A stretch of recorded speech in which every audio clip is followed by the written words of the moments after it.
Assalamualaikum warahmatullahi taala wabarakatuh. Saya Puan Zakia binti Harun. Saya dah mula start mengaji dengan Gulam Al-Dakwah ni start awal 2020 tak silap. Lepas tu Ustazah Fasihah yang mengajar, datang rumah mengajar.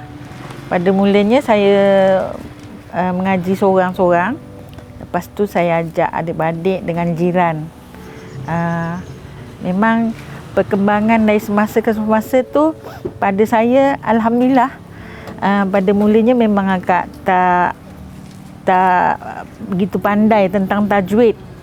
Cuma kenal huruf je. Bacaan pun sebelum itu memang banyak salah lah. Memang boleh katakan semua salah lah. Tapi setelah Ustazah Fasihah datang ajar, akak kenal tajwid panjang pendek kan. Memang seronok lah belajar dengan Ustazah Fasihah. Ingatlah kalau dulu akak jarang baca terjemahan tu kan. Akak baca macam tu je tentang Al-Quran je. Tapi setelah Ustazah Fasihah ajar ni, seronok lah. Banyak cerita tentang Nabi, tentang macam-macam tentang Islam kan. Memang kalau cerita tentang Al-Quran, tentang, yelah kalau dulu kita tak dapat pendekatan yang macam ni kan. Tapi setelah program Gulam Al-Dakwah ni, akak macam seronok sangat. Lepas tu hubungan ukhuwah tu memang macam adik-beradik. Tentang Al-Quran ni memang sepatutnya lah kita sebagai orang Islam kan memang patut diterapkan lah. Tak kira lah dari segi umur, muda ke tua ke kan. Tapi setelah akak belajar ni, akak rasa seronok dan akak nak kongsikan dengan adik-beradik, dengan jiran pun. Sebab tak ada noktah tentang Al-Quran, tentang Allah, tentang ialah yang bersangkutan dengan kehidupan kita sehari-harian kan. Semuanya untuk kita nikmati. Sebab Al-Quran tu sebagai panduan hidup kita kan. Untuk kita sebagai pegangan. Supaya kita tidak lari daripada landasan. Setelah kita belajar, kita tahu sedikit tentang Al-Quran ni. Lepas tu kita kena jagalah hubungan sesama manusia kan. Sama ada ialah jiran tetangga, adik-beradik kan. Lebih orang kata ada tolak ansur. Lagi satu kalau dulu macam kalau kita katakan misalnya kata kalau kita marah, kita kena jaga kata-kata kan. Banyaklah yang diterapkan kalau kita dari segi agama ni, lebih orang cakap lebih sabarlah. Lebih sabar. Lebih orang kata kita jagalah nilai-nilai murni tu kan. Kalau macam contoh macam kalau orang nak, akak lebih ambil langkah mendiamkan dirilah, itu lebih baik. Daripada jadikan satu sebagai perselisihan ke apa ke kan. Baik-baik akak diamkan diri. Akak kelas seminggu 2 kali, hari Jumaat dengan Sabtu. Sebelum bulan puasa itu pukul 4 sampai pukul 5 kan. Sekarang ni pukul 3, sejak bulan puasa itu 3.30 sampai pukul 4.30. Harapan akak memang nak belajar terus tentang Al-Quran ni dan tentang mendalami lagi Al-Quran dan tadabbur ke apa ke kan. Lepas tu InsyaAllah mana tahu ada rezeki akak nanti nak join sekali dengan Gulam Al-Dakwah. Seronok dari segi hubungan ukhuwah tu yang terjalin tu kan. Akak tak rasa macam dibeza-bezakan ke apa ke, tak ada. Akak rasa seronok macam family.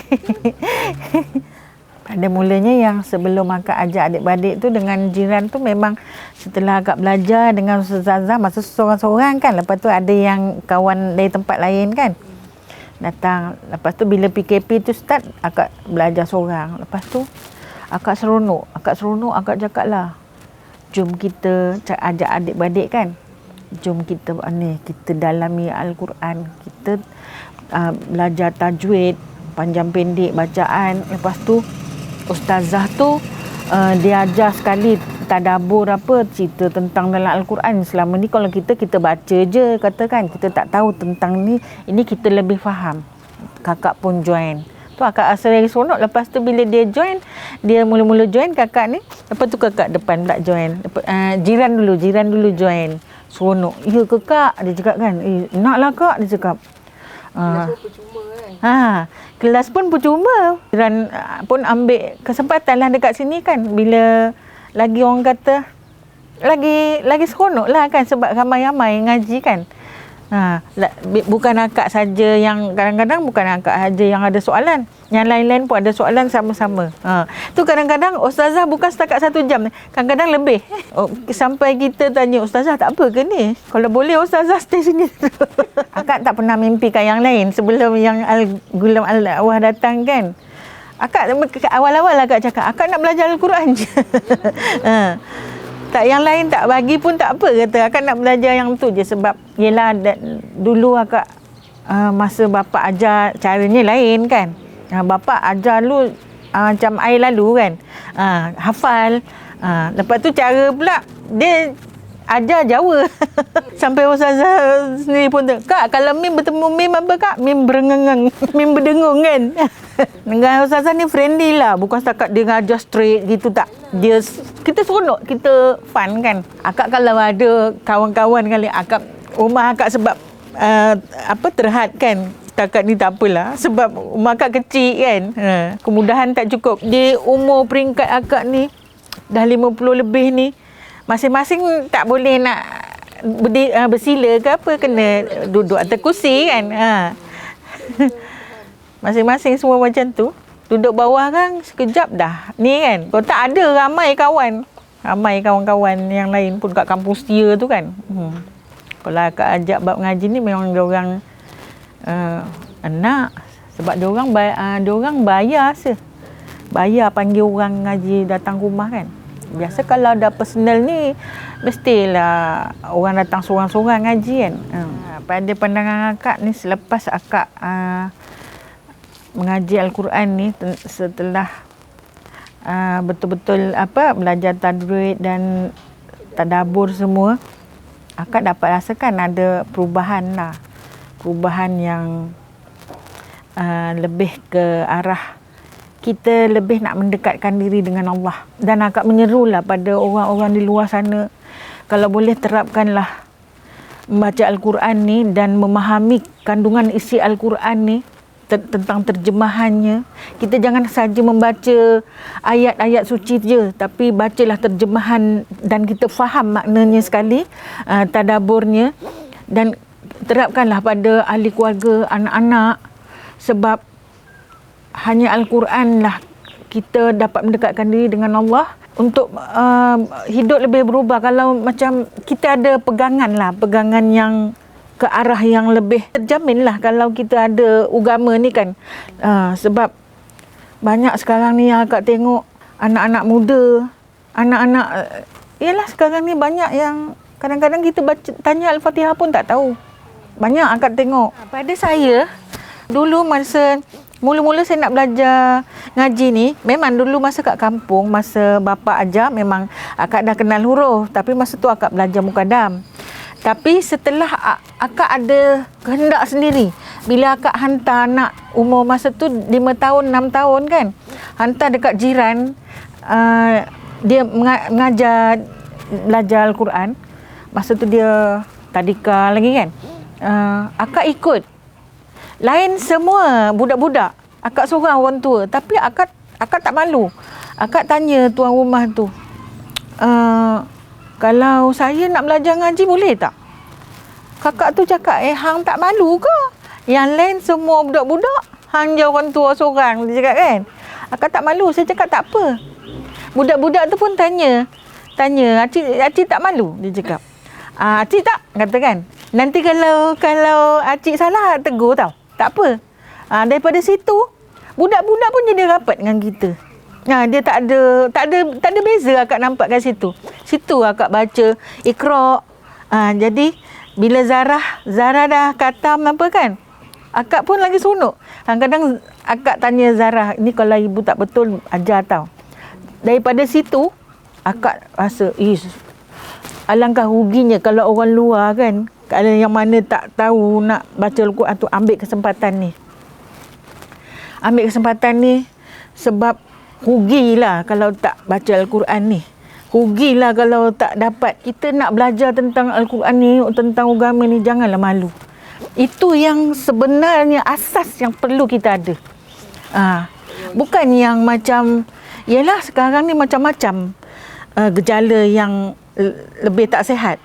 Apa kata kalau kita terapkan pada anak-anak dan siapa je untuk kita lebih war-warkan tentang membaca Al-Quran ni kepada orang sekeliling kita, adik-beradik, lepas tu jiran tetangga ke, ataupun siapa-siapa saja pun boleh belajar Al-Quran. Kita jadikan bacaan Al-Quran ni, belajar Al-Quran ini kita jadikan sebagai satu rutin. Kalau boleh satu rutin harian kan, itu yang sebaik-baiknya. Bila katalah contoh bila anak tu degil ke apa, kau belajar ni apa, kau belajar Al-Quran ni apa ustaz nasihat, apa ustazah nasihat kan, cuba muhasabah diri balik kata kan. Macam tu. Kalau kita jangan malulah kalau nak baca Al-Quran ni. Pada saya tak malu, ikhlas saya cakap, jujur saya cakap, saya tak malu. Sebab lagipun umur kita dah macam ni kan, apa lagi yang kita nak? Kita lebih tak payah kita fikirkan orang kata keduniaan sangatlah kan. Umur kita dah macam ni, lebih baiklah dekatkan diri dengan Allah. Itu yang akak rasa lah, pada akak lah yang serba kekurangan ni. Orang kata itulah yang boleh akak kongsikan. Pada mulanya akak kenal Gulam Al-Dakwah ni, Persatuan Gulam Al-Dakwah ni, mulanya ada orang datang rumah. Akak pun tak tahu, masa tu datang mengejut je sebab kawan yang bagi tahu ada orang nak datang besok. Datanglah, ada 3 buah kereta ke 4 buah kereta masa tu. Lepas tu bila kawan jiran tu datang bagi tahu, dia hantar bantuan beras ke, ada biskut-biskut semua kan. Lepas tu dia cakap, nak tak ngaji? Dia tanya, nak tak ngaji? Siapa nak ajar kata kan? Dia cakap, nak. Saya memang itulah yang saya tunggu-tunggu kata kan. Sebab mandangkan saya sekarang ni nak pergi ke mana-mana pun saya terhad, sebab saya masa tu kaki tak berapa kuat kan. Lepas tu kata, tak apa, dia cakap, orang datang rumah ajar. Saya pun, akak memang seronok lah, excited sangat masa tu kan. Lepas tu dia cakap tak apa, besok mungkin minggu depan, dia cakap ada, dia cakap Gulam Al-Dakwah, pernah dengar tak? Tak pernah dengar akak cakap kan. Lepas tu nak datang, nak bolehlah nanti nak ajar ngaji, nak jumpa dulu kata kan. Boleh kata. Lepas tu datanglah ni orang-orang Gulam Al-Dakwah ni kata kan. Memang masa tu akak teruja sangat lah. Lepas tu bila dah kita sembang-sembang masa tu, lepas tu daripada perbincangan tu akak akhirnya setuju. Sebab katanya ada, kalau perempuan lah kita boleh pilih kan. Mengajar. Akak lebih selesa lah kalau perempuan yang mengajar. Ustazah Fasihah, Gulam Al-Dakwah bagi tahu Ustazah Fasihah datang boleh ajar kata. Tentang Gulam Al-Dakwah ni banyaklah dari segi pembelajaran, terutama tentang Al-Quran. Lepas tu menyampaikan bantuan telus. Sebab yang akak tengok yang pasal Gulam ni, akak tengok cari orang terus kan, direct. Orang kata telus lah, penyampaian tu telus. Dulu kalau adalah pusat zakat pun ada offer ngaji, tapi dekat masjid, kat Masjid Nurul Yakin. Tapi yang setakat baca Al-Quran tu, ngaji tu, ada, mungkin ada kelas-kelas, tapi akak nak pergi masalah satu, kena Ada transport lah. kena ada transport. Dia tak ada yang datang ke rumah ni. Dari segi itu perbezaan yang akak seronok sangat dengan Gulam Al-Dakwah ni. Sebab ada guru datang ajar kita, memang betul-betul ikhlas nak bantu kita kan. Tak payah nak kena keluar. Macam yang itu yang Ustaz Zakat anjurkan tu ada, tapi kita kena pergi tempat-tempat yang disediakan tu. Maksudnya kalau macam orang yang macam akak ada transport ke apa, okeylah. Tapi macam akak tak ada transport ke apa kan, susah. Akak nak jalan kaki jauh juga. Saya kata harapan akak ni agar Gulam Al-Dakwah teruskanlah usaha-usaha murni ni. Sebab banyak lagi rakyat Malaysia ni yang tercicir dari segi pembelajaran Al-Quran ni. Pahaman tentang Al-Quran. Sepatutnya kan Kak nak Gulam Al-Dakwah tarik anak-anak muda kita, ajak orang tua ke apa, tak kisah. Mungkin dengan cara ni kita pun boleh sebarkan tentang macam-macam kaedah, cara yang kita boleh sampaikan kan. Terutama kalau orang tua ni kita bagi bantuan makanan pun dah cukup dah. Dah seronok. Lepas tu lagi satu, Gulam Al-Dakwah hantar pula orang mengaji kat rumah. Orang tua dia tak rasa susah sebab dia rasa dah dekat rumah. Apa susah kata orang dah hantar mengaji, kita ngaji je lah. Tapi kalau orang yang dah terpilih tu tak nak juga tolak, itu tak tahulah nak cakap kan. Tapi kalau yang dah yang dah ada orang kata kemudahan yang dah disediakan, tak nak juga, percuma lagi. Dengan bantuan macam-macam, pelbagai, bukan setakat ngaji je. Kalau rebutlah peluang ni kan, akak syorkan rebutlah peluang ni katakan. Lagi akan nak ucapkan terima kasih banyak. Alhamdulillah, syukur pada Allah. Ya Allah, ya Tuhanku, kata. Moga dengan apa yang akak dapat sekarang ni daripada Gulam Al-Dakwah, akak bersyukur sangat. Allah je yang tahu.